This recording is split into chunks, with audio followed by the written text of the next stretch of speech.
Cuando Roma terminó, no había cadáveres que contar, no porque los hubieran enterrado, sino porque los 50.000 que no pudieron escapar fueron vendidos esa misma semana. La ciudad ardió durante 17 días, y cuando el fuego se apagó, los generales romanos hicieron algo que ningún ejército victorioso había hecho antes.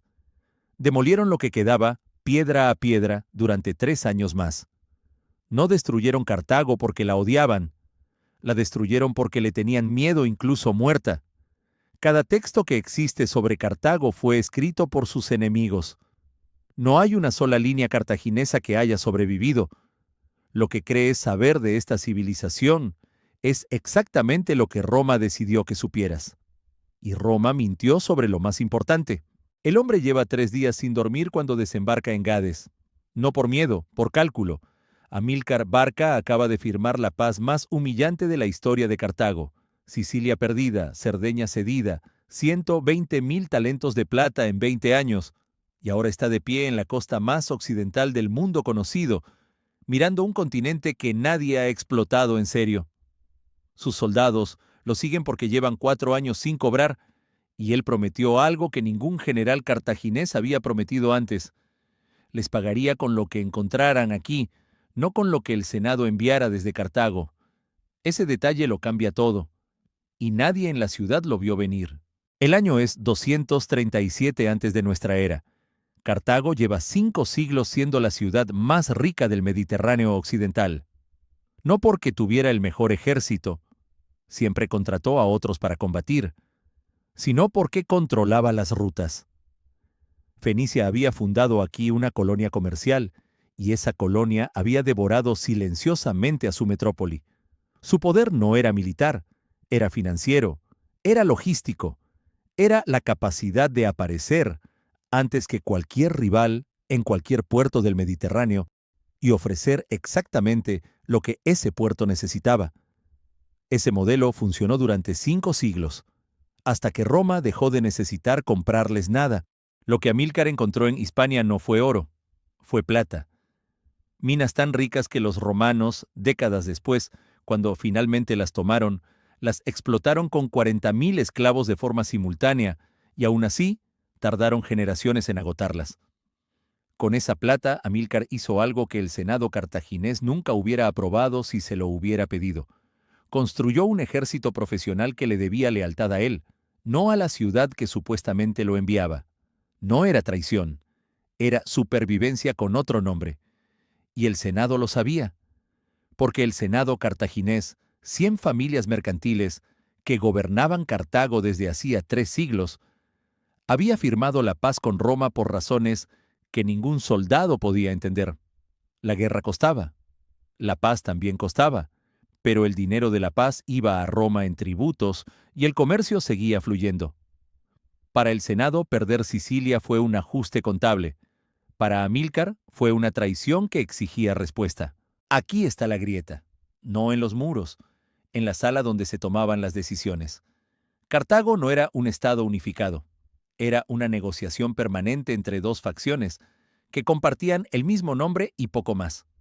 Los bárquidas, Amílcar, su yerno Asdrúbal el Bello, su hijo Aníbal, creían que Cartago solo sobreviviría aplastando a Roma antes de que Roma los aplastara.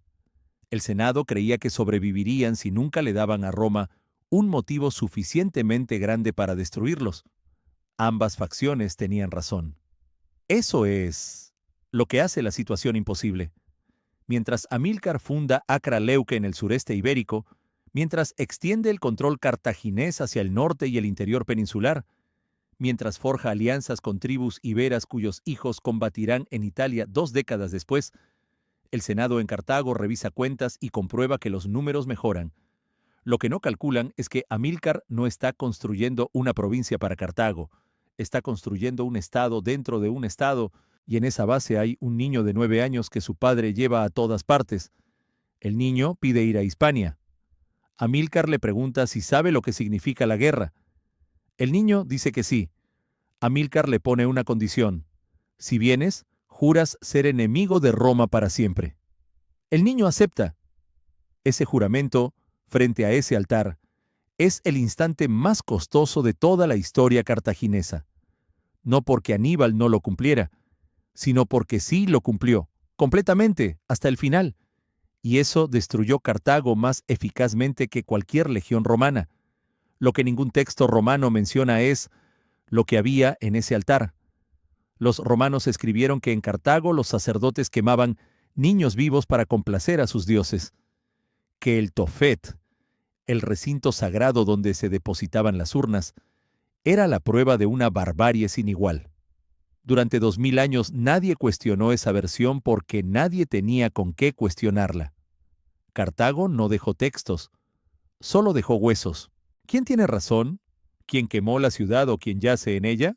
Hay nieve en los Alpes y los elefantes están muriendo, no de frío, de vértigo. Las sendas tienen medio metro de ancho y una caída de 400 metros al vacío, y los animales que sobrevivieron el cruce de los Pirineos y 15 días de marcha por la Galia no pueden procesar lo que tienen delante. Aníbal lo sabe, ordena que los hagan avanzar igual. Los que caen, caen. Los que llegan al otro lado se convierten en leyenda. Es el otoño del año 218. Aníbal tiene 29 años y acaba de tomar una decisión que ningún general de la historia había tomado ni tomaría después. En lugar de esperar a que Roma lo atacara en Hispania o en África, atravesó 2 cordilleras y atacó Roma desde dentro de su propio territorio. La lógica no era militar, era psicológica. Quería demostrarle a los aliados itálicos de Roma que Roma no podía protegerlos. Si los aliados abandonaban a Roma, Roma colapsaba sin que Aníbal tuviera que destruirla. Era el plan más brillante que ningún enemigo de Roma había concebido, y estuvo a 3 decisiones de funcionar: el Tesino, la Trebia, el lago Trasimeno, 3 batallas en 8 meses, 3 aniquilaciones. En el Trasimeno, Aníbal embosca a un ejército consular completo en la niebla matinal de la orilla del lago. 16.000 romanos muertos en menos de 4 horas, el cónsul Flaminio entre ellos. Y cuando llega la noticia a Roma, el pretor que la anuncia en el foro usa una fórmula que los romanos reservaban para las catástrofes sin nombre. Roma ha perdido una gran batalla. La ciudad entera escucha en silencio. Las madres se agolpan en las puertas porque esperan que los soldados supervivientes lleguen esa noche. Casi ninguno llega. Aníbal no marcha sobre Roma, sigue hacia el sur. Ese movimiento confundió a los romanos entonces y confunde a los historiadores ahora. La interpretación mayoritaria es que no tenía maquinaria de asedio suficiente para tomar la ciudad. Hay otra interpretación que los textos casi nunca mencionan. Aníbal sabía que no necesitaba tomar Roma. Solo necesitaba hacer que sus aliados la abandonaran. Y para eso tenía que demostrar una vez más, en campo abierto, que Roma era invencible solo en el imaginario colectivo. Canas. Agosto del año 216. Los romanos aprenden. Nombran 2 cónsules con poderes de emergencia y concentran el mayor ejército que Roma ha reunido en campo abierto, 86.000 hombres, contra 45.000 cartagineses. La superioridad numérica es aplastante. El cónsul Terencio Varrón, que ese día tiene el mando, decide que los números son suficientes y ataca. En 6 horas, 67.000 romanos están muertos o capturados. Canas no fue una batalla. Fue una demostración. Aníbal colocó su infantería más débil en el centro, dejó que los romanos la empujaran hacia atrás, y mientras Roma celebraba que estaba ganando, sus alas de caballería rodearon el ejército entero por ambos flancos y lo cerró por detrás. Los romanos murieron porque no podían moverse, porque sus propios compañeros los aplastaban desde dentro, mientras el círculo cartaginés se apretaba desde fuera. Los embajadores de Capua, la segunda ciudad de Italia, llegan al campamento de Aníbal esa misma semana. Luego llegan los de otras ciudades. Roma empieza a desmoronarse exactamente como Aníbal predijo, y entonces Cartago niega los refuerzos. No en una carta privada. En un debate público del Senado donde el general Janón, líder de la facción contraria a los bárquidas, argumenta que enviar refuerzos a Aníbal sería recompensar una estrategia que el Senado nunca aprobó, que Aníbal actúa por su cuenta, que si Roma cae, caerá solo en beneficio de los bárquidas, no de Cartago. El Senado le da la razón, parcialmente. Envían una fracción de lo pedido, soldados suficientes para que Aníbal no los pueda culpar del todo, insuficientes para que pueda terminar la guerra. Aníbal pasa 15 años más en Italia, gana batallas, pierde la guerra. Nadie en Cartago lo rescata. Nadie le envía lo que necesita en el momento en que lo necesita. Y cuando finalmente regresa a África para enfrentarse a Escipión en Sama, año 202, lleva un ejército de reclutas que no conocen, frente a veteranos que llevan años combatiendo juntos. La pregunta que ningún texto responde es esta: ¿fue incompetencia o fue exactamente lo que el Senado quería?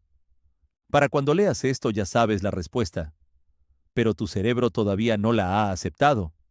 No fue incompetencia. Ningún senado que sobrevive 3 siglos gobernando la ciudad comercial más sofisticada del Mediterráneo es incompetente. El senado cartaginés calculaba márgenes de beneficio en 5 divisas simultáneas.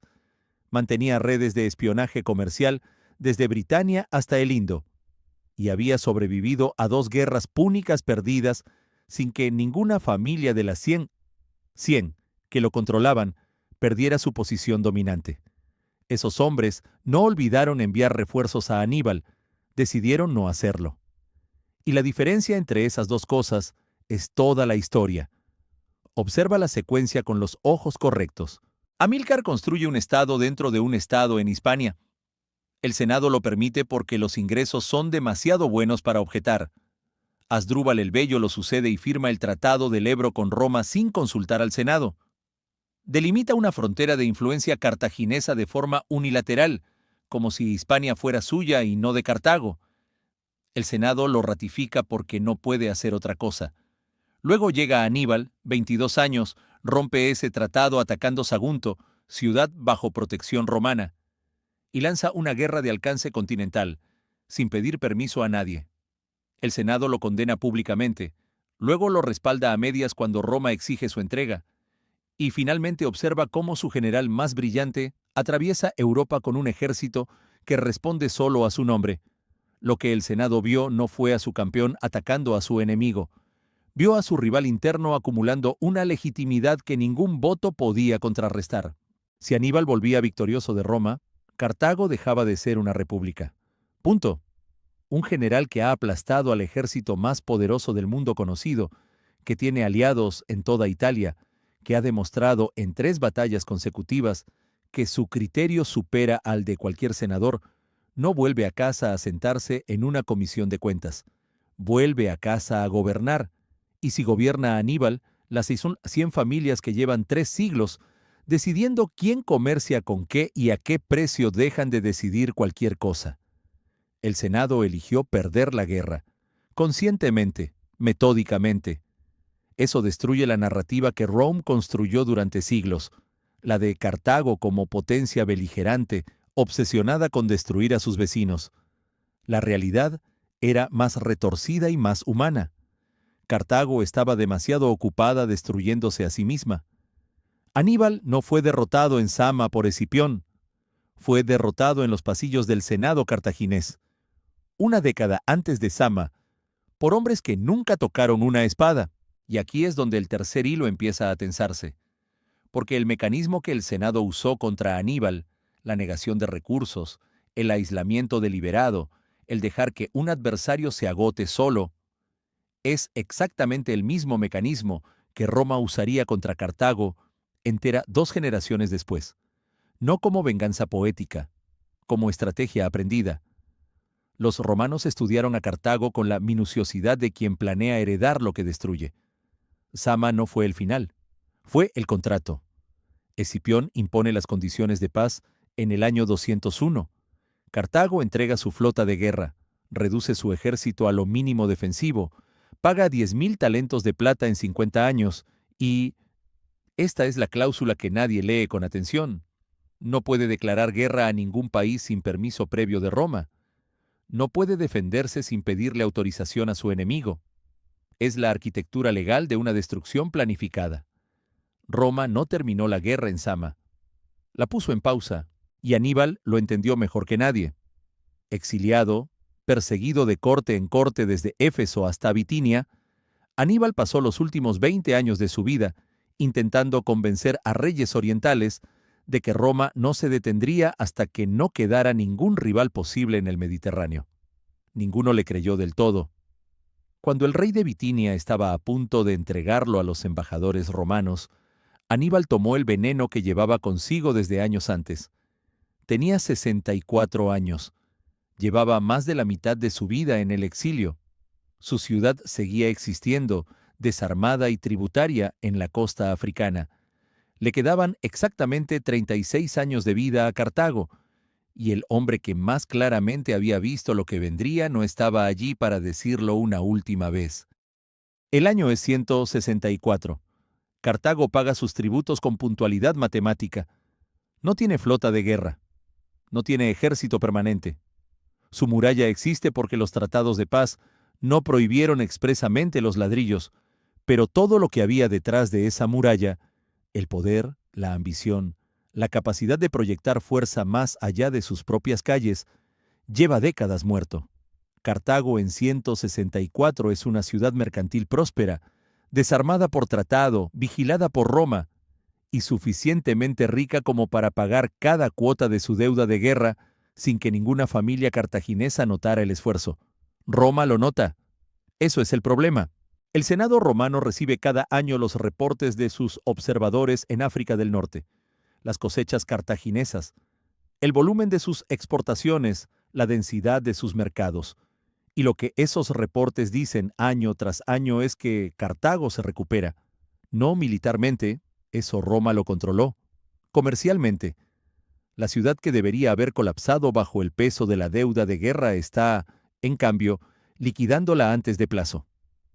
En el año 151, Cartago le ofrece a Roma el pago completo del saldo restante de una vez. Roma rechaza el ofrecimiento. No quería el dinero, quería el tiempo. Marco Porcio Catón tiene 80 años cuando realiza su último viaje a Cartago como parte de una embajada romana. Lo que ve lo aterra de una forma que sus palabras posteriores nunca terminan de explicar del todo. Los mercados, las calles, la prosperidad visible en los edificios, en los tejidos, en los rostros. Catón regresa a Roma y desde ese día termina cada discurso en el Senado con la misma frase, sin importar el tema que se esté debatiendo. Habla de impuestos agrarios. Cartago debe ser destruida. Habla de acueductos. Cartago debe ser destruida. Habla de la cría de cerdos en el Lacio. Cartago debe ser destruida. Lo repite durante 14 años, hasta que el Senado vota la guerra. La justificación formal es que Cartago atacó militarmente a Numidia sin pedir permiso a Roma, violando la cláusula que Roma instaló precisamente para poder usarla en el momento adecuado. Lo que los textos no discuten con suficiente claridad es que Numidia llevaba décadas incursionando en territorio cartaginés con la complicidad romana, robando tierras, destruyendo aldeas, probando sistemáticamente hasta dónde podía llegar antes de que Cartago reaccionara.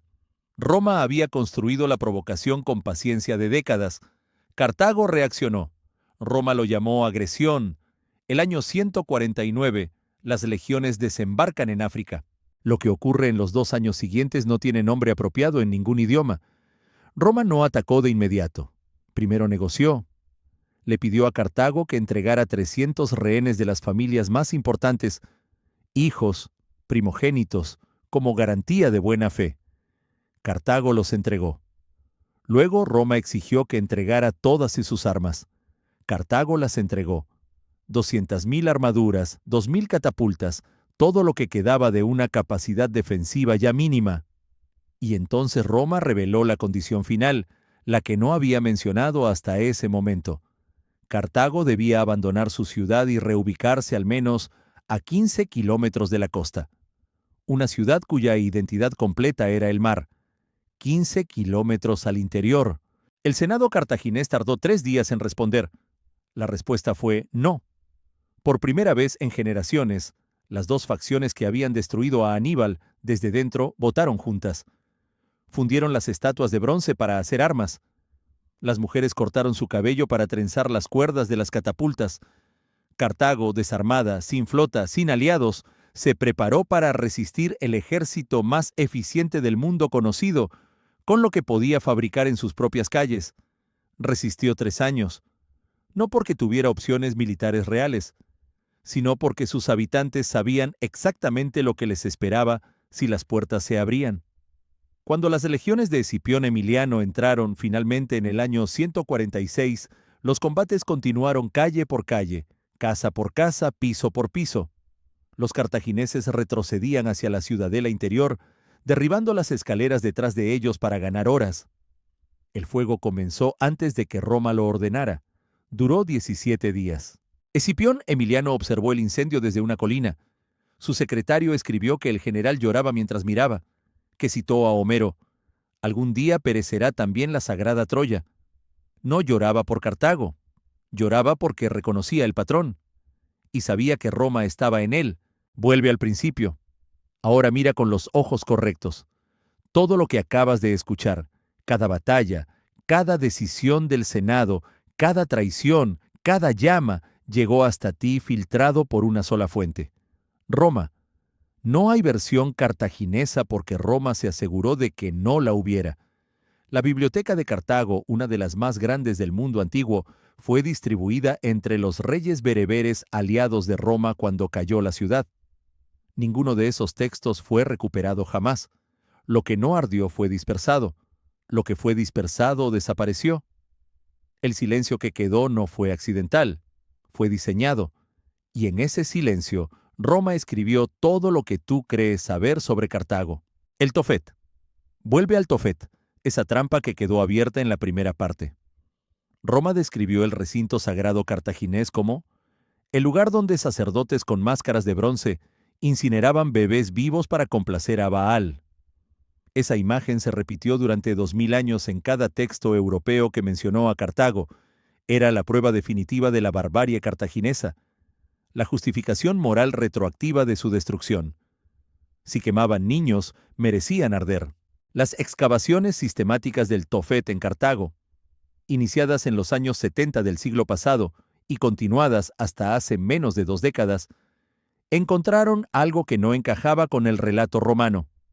Los huesos analizados con técnicas forenses modernas corresponden en su mayoría a neonatos y fetos. Los marcadores biológicos indican muerte perinatal, antes, durante o inmediatamente después del nacimiento. No hay evidencia de trauma previo a la muerte en la proporción que requeriría la narrativa del sacrificio masivo. Lo que Roma llamó altar de sacrificios infantiles era, con toda probabilidad, un cementerio donde se enterraba a los bebés que no sobrevivían el parto. Roma convirtió un cementerio en una confesión de culpa, y funcionó durante 2000 años porque no había nadie que pudiera contradecirlo. Ahora observa el mecanismo completo, desde el principio hasta el final. Cartago no fue destruida porque fuera peligrosa en el año 149.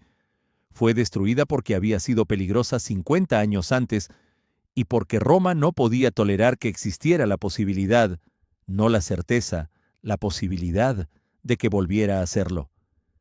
Catón no temía el ejército cartaginés, temía los mercados cartagineses, temía que una ciudad capaz de liquidar su deuda de guerra antes de plazo era una ciudad capaz, en 2 generaciones, de competir con Roma en los puertos que Roma necesitaba controlar para ser Roma. Lo que Roma destruyó no fue un enemigo presente, fue un futuro potencial. Y para justificar esa destrucción preventiva, necesitaba una narrativa que la hiciera inevitable, no cruel, inevitable. Necesitaba que Cartago fuera fundamentalmente diferente, fundamentalmente bárbara, fundamentalmente incompatible con la civilización que Roma decía encarnar. El sacrificio infantil era esa narrativa, perfecta, irrefutable, sin posibilidad de apelación, porque los únicos que podían apelarla habían sido vendidos como esclavos o habían muerto entre las llamas. Aquí está lo que cambia cuando entiendes esto completamente. No estás aprendiendo algo sobre Cartago. Estás aprendiendo algo sobre cómo funciona la historia como tecnología de poder. Cada civilización que conoces como bárbara fue nombrada así por quien la destruyó o quien la sometió. los celtas según Roma, los mayas según España, los sajones según los normandos. El patrón no varía. Primero, destruyes la capacidad del otro de contar su propia historia. Luego llenas ese silencio con la historia que necesitas que sea verdad. Luego repites esa historia durante suficientes generaciones, hasta que deja de parecer una decisión y empieza a parecer un hecho. Escipión. Emiliano lloró frente a las llamas de Cartago porque reconoció el patrón. Él sabía, mejor que nadie, que Roma no había ganado, porque fuera más justa, ni más civilizada, ni más humana. Roma había ganado porque había sido más metódica, más fría, más dispuesta a destruir una ciudad desarmada que pagaba sus deudas porque la alternativa, permitir que existiera un rival capaz de recordarle al Mediterráneo que Roma no era la única opción, era intolerable. Lo que Escipión vio desde esa colina no era el final de Cartago, era el manual. El mismo manual que usarían sus sucesores. El mismo manual que reaparecería en cada imperio que vino después. Destruye el archivo, llena el silencio, repite la historia hasta que parezca naturaleza. Y cuando alguien encuentre los huesos y los analice y diga que la historia no era lo que parecía, ya habrán pasado 2000 años y la versión original estará grabada en piedra en todos los museos del mundo. La pregunta no es qué le pasó a Cartago. La pregunta es qué historia te están construyendo a ti, ahora mismo, sobre alguien que todavía no puede responder.